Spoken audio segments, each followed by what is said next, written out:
tell us when you're ready. Ready. Okay. Golf became, obviously became a huge part of our life, but we really didn't know anything about golf until about 1957 or 58. There wasn't a golf course here in Boone, but there was one over in West Jefferson. And Dad and Uncle Ralph bought a set of clubs. Sam, why don't you talk about it? Well, we were in Asheville, and we were in a pawn shop. Dad and Uncle Ralph were both left-handed, and we found they found a set of golf clubs for $40. Bob Stewart autographs. Yeah. And so Dad calls Uncle Ralph and he says, if you put up $20, I'll put up $20, and we'll buy a set of clubs. And that's what they did. And we used to go, and they split them. Yeah. And so we used to go on Sunday afternoons over to West Jefferson after church. We'd go over Sunday afternoon, and they had a little, like a HUD almost, as I remember it. In it, there was a box, and it was on the honor system. You'd take $2 or $3, we can't remember which, and put it in there, and you could play golf all you wanted to. As I remember, they'd have some little balls there, like Tom said. 9-hole course, but you could play all you wanted to. And when we would just play around, we didn't know anything about golf, didn't know anything about the rules of golf. We'd pull our cart across the greens. We'd lay our bag on the green. No, we didn't know anything. We didn't know anything. Dad would put his feet to where if you putted, he'd put his feet behind the hole, so if you putted too hard, yeah. Yeah. If you putted too hard, it'd hit it, it'd go in, or if it didn't go in, you counted like you made it. I think it's important because I swear we played that way for close to a year, probably. Yeah, probably. We played 8 or 10 or 12 rounds, I'm sure. Yeah. And Dad, on every putt, you need the visualization. My hands are crooked, but like this. And so you had about, instead of a 4.5 inch target, you had about a 10 foot target. Yeah. And speed was not a consideration. No, that's right. That's right. As long as you hit it hard enough and on that line, it was in. And so I know we played 6, 8, or 10 rounds of golf that way. Yeah. And then finally one day, Dad. And then the term "that's good," Mother took that term "that's good" meant that you had hit the putt good enough it should have gone in, and so she wouldn't count it. So if you're putting 5 and it came next to the hole and you say "that's good," she took a 5. Yeah, that's true. That is true. That's true. And I said something to Dad sometime. Couldn't be, but I said, Dad, today you aren't putting your feet behind the hole or something. And finally he confessed. Yeah. And just said, that's not the real rules. And looking back at that, happy as clams. Oh, couldn't have been happier. No, absolutely. No. Well, explain the other important. You get a visualization of this to contrast it to other great golf courses like Augusta National and others. It was a little different in the sense that the sand traps, there was no sand in the sand trap. Next door to the golf course, and I think that's who built it, there was a furniture plant. And the sand traps were filled with planer shavings. Yeah. It was literally, they were the wood chips that they from the manufacturing process. Well, and why don't you tell Sam about how long you hid in those days? Well, when we first started, I was probably 11 or 12. That sounds right. So, and we were small, we were little kids. I mean, we were small even for our age. And so one of the holes, the 5th hole, was it the 5th hole or the 4th hole? 4th or 5th. 4th or 5th hole, anyway, was a 99-yard par 3, and I used a 2-iron on it. And it didn't make it. I was in the bunker. It's over a hill. Yeah, it was over a little bit of a hill. hill. And I got in the bunker, and I made 17 on that hole trying to get out of that bunker with a 2-iron. Yeah, we didn't know. We didn't know. Yeah. The logic of having a club that had loft in it to get the ball up in the air, we missed that. Way beyond our comprehension. And so, but like I say, we were. You talk about. Go ahead. No, you talk about having a good time. Well, we had an incredible time. But we got a little more hooked, and I think it's for Austin's birthday. But anyway, Dad worked it out where we was going to go play Blowing Rock. Now, Blowing Rock at the time was the private golf course around, and it was a treat. I mean, it was a heck of a treat Yeah. to go play Blowing Rock. And there wasn't one of us could still break 100, I don't guess. Would No, you? I wouldn't think so. Anyway, and on this golf bag, they had this contraption on the side of the golf, one of the golf bags we had, which was a rain cover. But And we it didn't had know this- it. It had a strap around it like this, and there's a rain cover. And so here we are, we're going to go play Blowing Rock. And it's the four of us and Mom. And Mom figures out that on this golf bag, what was really a rain cover was a place to pack the picnic lunch. Yeah, that's right. That's That, right. that was why it was there. That's It right. wasn't That's to right. be Like a used. rain cover. No, we talked about it a lot. And we said, what is that? What is that? That's right. So she packs our picnic lunch That's in the side of this thing. Well, at that time, is the seventh hole was a par 3. Yeah. So we teed off, and I'm sure we just beat and thrashed. I'm sure it was awful, and I'm sure I bet it was they stacked unbelievable. up behind us. It was unbelievable. I can't imagine. I cannot I mean, imagine. I've seen a lot of stuff. Well, we didn't have, but I guess we had 2 sets of clubs. I Yeah. bought them. Oh, yeah.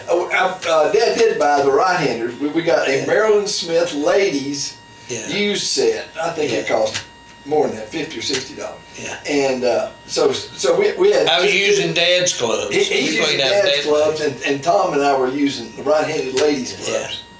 So anyway, we played the 17. We get up there, it's the 17th, nice little par 3 downhill. They got Nice these, for you. Yeah, got these benches behind it where you're supposed to sit. Mom said, "Hey, this is where we do a picnic." Yeah. They done fixed us a picnic place. Yeah, that's true. That's true. And I promise you, I've said this to Austin, saying, I can remember those people going through us just like trains. I Yeah. know, I know. And you know they was backed up behind us. Oh, yeah. And so happy to see us picnicking. Oh yeah. They couldn't have been happier. Could not have been. Did we finish 18 over there, or they run us off? I don't know. I think we probably finished 18 holes that day. I tell you what, it was a sad thing. It was, but having been in the golf business, having a group like that on your golf course is just an absolute nightmare. Nightmare. And you hear about it, not that day. No. The guy that plays next Sunday comes back in and says, I was out here last Sunday and Nate's guys out here. And I mean, you hear about it. The worst You hear group I've about ever it. seen on a golf course in my life. So we have paid for that. You and I have Yeah, we listened have. to that enough. But it was, I cannot believe we were that ignorant. I I can't even. And, We and, were. and I'm sure the only reason Dad was relatively well connected because he was running the bank. Yeah. You know, and so I'm sure he asked somebody that was a member who Yeah. asked the pro over there as a special favor. Yeah. You know, we got a loan with this bank, and you know, he wants to bring his family over. Little did he know what a group of rednecks we were. Unbelievable. That's true. That we were totally clueless. It should embarrass us to this day. Yeah, it should. But we're not that smart. You got to be smarter than we are to be embarrassed. There were a bunch of golf accomplishments. I won't talk about that. What else would be a funny one? Well, tell them about the Stay playing with healthy. Mom in the tournament, Tom. Oh yeah.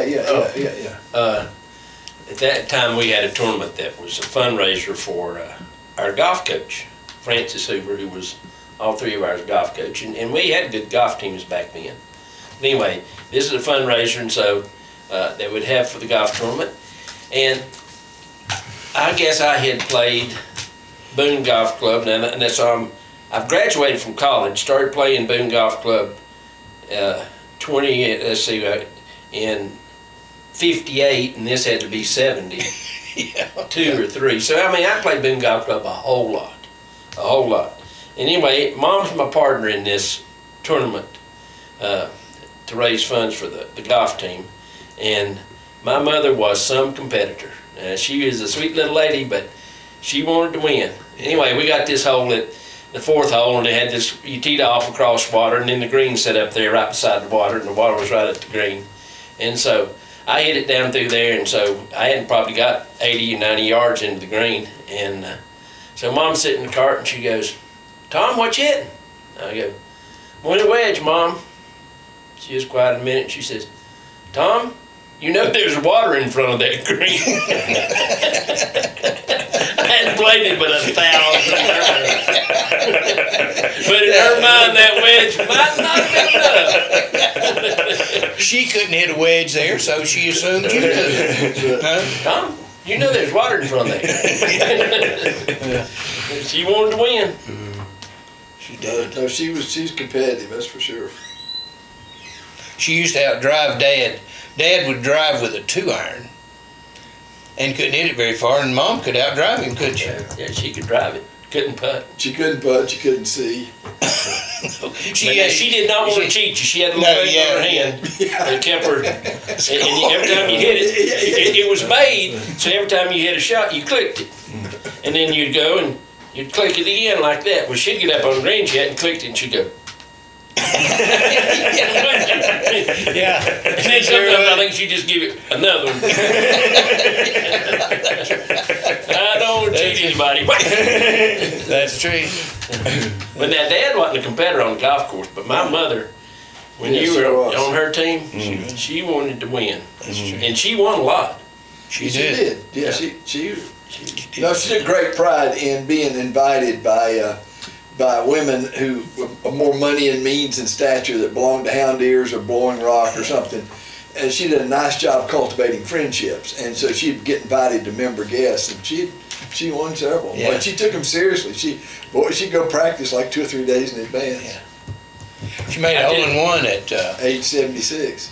she made a hole-in-one at the golf course in Newland called Mountain Glen, and she didn't see the ball go in the hole because she didn't want to play slowly, and she would hit and she'd scurry over to the cart. Yeah, she would. And She'd get the cart. Yeah, she'd hit and scurry here and scurry there, and so she hits this shot on the 15th hole.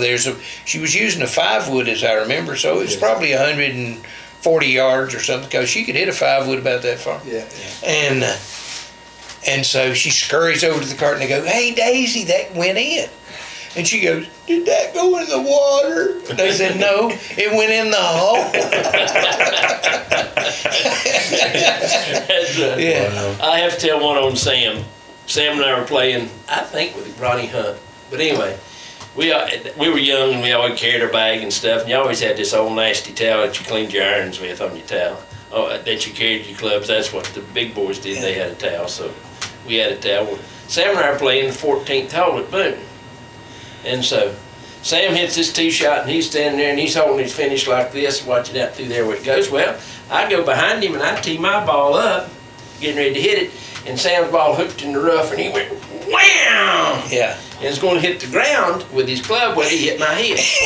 Yeah, that's right. Right on top. Right on top. Yeah, and so here I am, and it's cut, of course, and I'm bleeding like this, and we take this nasty towel and put it on my head. And so we're discussing, well, I guess we better go in. Yeah, I better go in. So Sam sends me off to go in. He said, I'm going to go get my golf ball. Yeah. That's true. Hey, it was a play ball. Yeah, Gotta have your priorities. Yeah, that's exactly right. that's right. I don't know if I want to talk about not all pleasant memories talking about Boone Golf Club and caddying. Tom does a nice job of that. I'm going to tell one real quick. We did work, and the pro at Boone Golf Club prior to Tom was just the most evil, mean, lazy SOB around. But I'll let Tom talk a little about that. But what was somewhat comical was we didn't know anything. He didn't know how to do anything. And so Boone Golf Club, we parked the golf carts beside the clubhouse. And for any of you who see this that don't know it, then it's about a 15 or 20 foot drop down to the putting green, immediately below it with a very steep slope down. And we didn't have a guardrail or anything else. Yeah. And there were old carts that were 3 wheels in those days. You had one front wheel and then back. And so we had no guardrail or anything, and there was no sound to let you know whether you had the brakes on or not. And so Or it in forward or reverse. Or you didn't know it was in forward or reverse. Right. And we didn't think we need to give any instructions to people renting a cart. so at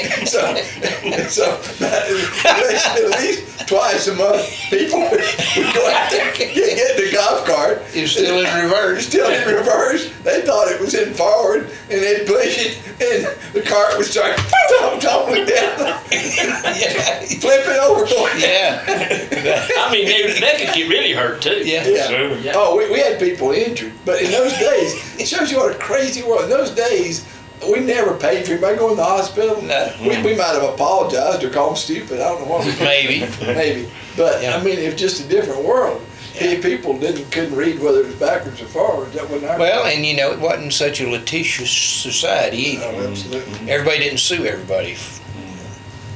Although they Yeah, I could tell have had a this great story. suit if they'd just thought about it. Yeah. They'd thought about it. I tell this story, and it's the truth that you can't imagine it. But you'd go there and you'd get a number. To get the number, we won't go into, but you'd get a number and You're talking about caddying now. Yeah. caddying.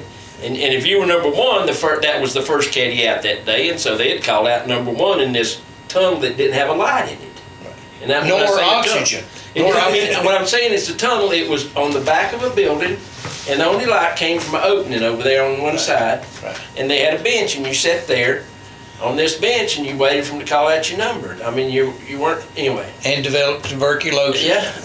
And so, anyway, there was at that time I probably weighed 80 pounds, maybe 90. Maybe 90. And anyway, there were some brothers. There's 3 brothers called the Hollers brothers, and they is mean.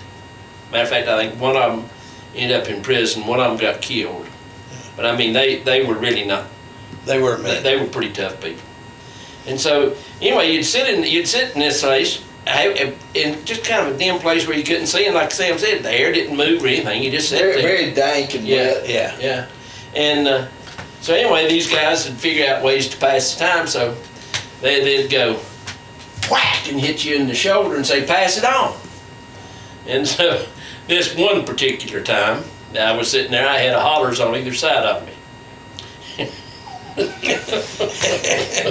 So this one Hollers hits me and says, pass it on, and I'm looking at another Hollers. He looks at me, and he looked at me, and he hit me in the shoulder and said, pass it back. And I hadn't even hit anybody. So it was not a very good environment. Well, the aforementioned professional, when you caddied, you got $4, and if they tipped you, they normally tip you $1, which was a great job for a kid in Boone, North Carolina at that time. Yeah. The problem was they paid in the pro shop. They paid the $4, and the aforementioned professional took 20% off the top. So you got $3.20. Or to sit back in a dungeon. Yeah, But we did and developed walk tuberculosis. 18 holes carrying very heavy leather bag. The strap about that wide. Yeah, that's right. Come home and the blood Yeah, vessels would be bursting your shoulders. yeah. But That's those true. were good jobs. I mean, it was. It was a great and job. I think Mom took part of that money. We were not flush, if that. We had a savings account too. Yeah, we did. Yeah. Yeah, we did. Well, yeah, but those were good days, though. We used to there were some really nice people that you would caddy for, Yep. and after you caddied for some people a few times, they would ask for you. Yeah. And there were some really nice. I used to love to caddy for Jack Swafford, who was a lefty. Well, There. Those guys. Related to today's world, his son is the commissioner of the Atlantic Coast Conference for Right. 25 years. Right. Yeah. And there was a group that they started coming up from North Wilkesboro, and they would ask for a specific. Who did you caddy for, Cubby? Carl Swafford. Carl Swafford. Yeah. Yeah. Little short Carl. Yeah. Yeah, they'd come on Wednesday afternoons and sometimes on Fridays, I think. Right. And so and you know, you really got to meet some nice people, and Boone was a great place to grow up when we were kids, because you could be mischievous and not get in too much trouble. I'll tell you what, not so much me, but these 2 guys right over here, they, not too long after the golf course opened, they subsidized pretty well their allowance, and our allowance was quite meager. But they subsidized the allowance plucking these guys that come up there. And both y'all are pretty good at taking somebody's money. And of course, they didn't think they could play, and these guys could play. And I do. Mark's never heard this story, but his mom and I were dating at the time, and I wanted enough money that I had more than $1,000, which doesn't sound like a lot, but I didn't know what to do with that much money. And so one time I was taking her back to Charlotte, and I said, I'm going to put this somewhere. So there was a savings and loan on the left in a big gold building not too far from where she lived, a quarter of a mile or something on Independence Boulevard. And I opened up an account and I put $1,000 in there for my winnings. Austin's playing Alfred. What do you had against gambling? What do you get against different things you don't understand? But he didn't want you to gamble, period. He didn't want you to play for a nickel. No. And so we had to keep that we were gambling. Right. That was on the QT. Oh boy. So Austin, and I think it's Freddie Einstein. You'll have to correct me on this. Playing down at Tanglewood in the state amateur. Right. And I think on the front nine, Austin went putt, chip, putt, 4 or 5 times. Yeah. Shot 40 something. Yeah. Anyway, there was a 49. doctor playing with you and Freddie. Yeah. And so the doctor, I guess, had made enough fun of how Freddie and Austin were doing that they played the doctor, was it for $100? That's the back nine. Yeah. We didn't have close to that. We knew we played better than he had. And so Freddie had shot like 44 or 45. And I'd come off shooting 375s without knowing how to get the ball out of the trap. That's another story. I mean, I didn't know how to get the ball out of the trap, and so I started hitting tried the to putt out of the trap. And the lips are only about 8 inches high, and so I just kept living in the trap.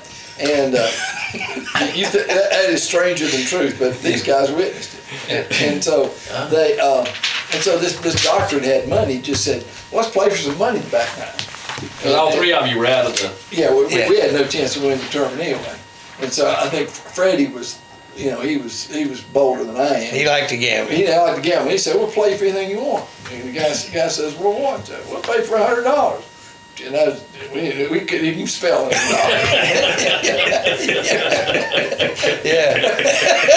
Yeah.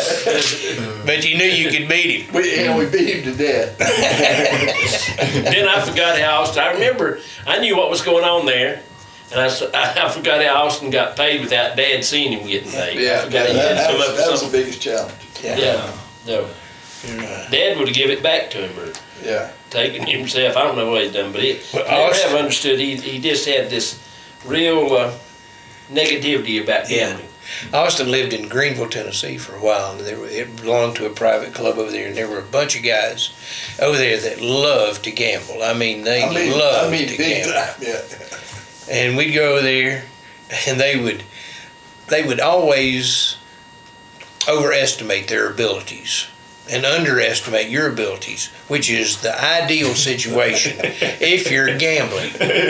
And we took a lot of money out of Greenville, Tennessee. Well, We'd play 3 on 5. There'd be 5 of them playing 3 of us. Yeah. Well, 2 best ball. Yeah. We'll tell you one story and then a general story. The story Sam and Tom and I like to tell is that we weren't members at Hound Deers, but we could get on Hound Deers. And so I was living over there. They were living here. And so we were beating them to death over there. But some way they were going to come over here and play. And so Sam and Tom and I, 3 of us play, 5 of them. And in 18 holes, we made 17 birdies and an eagle, and they made 4 birdies. Yeah. And we owned them. Oh, We owned them.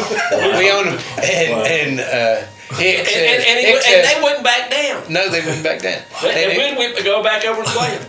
It goes, we're not going to try that bet again. Well, the amazing thing is, I was about a 1 or 2 handicap at the time, but obviously Sam was better than me. He was playing on tour. And so Hick was not quite as good as I was. He was like a 3 or 4. Maybe he's a good hand. But if you took Sam's average score and Hick's average score, Sam would beat him 6 shots around, 5 or 6 shots around. And he refused to take strokes from Sam. I'm gonna play you heads up. Yeah. I'm gonna play you heads up. And so Sam would make enough money to live on tour for a while. Yeah. Keep from starving to death. One related to that real quick is, most people watching this will know what best ball is. They had a member guest golf tournament up there, and Tom's played some good golf, but this is the best I've ever seen him play. And so there was this Yankee, we called he was kind of an obnoxious Yankee guy, older than me. Probably we were playing, and we were in our mid-20s, and he was 40 years old or something, a little short guy. Just a lot of guff and BS and all that. His name was Jack Whalen. And so he liked to think he was a good player, and in some way we ended up, when we were going to play in the member guest, that he said, well, I want to invite Tom. Will Tom come over and play in the member guest? I said, sure. I'm sure he would. He need the money, and so he came over to play in the member guest, and this is best ball. In other words, the best score on each hole between Tom and Jack. Well, Tom on his own ball shoots 67, 66. And so he shoots 133. The team shoots 132. But for 3 months in town, did y'all win? I'm not sure if you won. No, we lost in the playoffs somehow. Anyway, so they tie for the tournament. Months and months around, it was told dozens, if not hundreds of times, Jack Whalen told everybody in Greenville, Tom and I shot 132.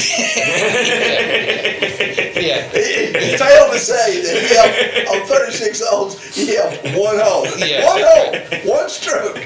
Right. Tell you, boy, Tom and I played good. Got beat in the playoff. We shot 132. That didn't happen very often. Well, maybe. golf has played a huge part of huge part of our lives. It sure has. Me and Tom in particular, because we're both golf pros and stuff. But it's really, it's hard to imagine where we started playing at Mountain Air, playing with and pulling our carts across the green and laying our bags on the greens and stuff like that, to where we. Well, And I remember- we say we. It's pretty singular. I mean, the sense of Tom and I got to play a lot of nice golf courses and all, but to go from a goat track like that didn't have sand traps to win a pro tournament and play in the U.S. Open and Masters is pretty damn impressive. Yeah, but I remember we were baseball players, and there was another family of brothers over there that we used to go and play baseball, and we played baseball a lot with them. Yeah. And we thought we was pretty good baseball players. I don't know what we were, but we were better than they were. Yeah. Anyway, Austin came home one time and he said, I like golf better than I do baseball. And we were shocked. And you had taken away our lollipop. Yeah, that's right. We could not believe that. I couldn't believe. You like golf more than baseball? And he said, I like golf more than baseball. And I wonder what position Sam would have played.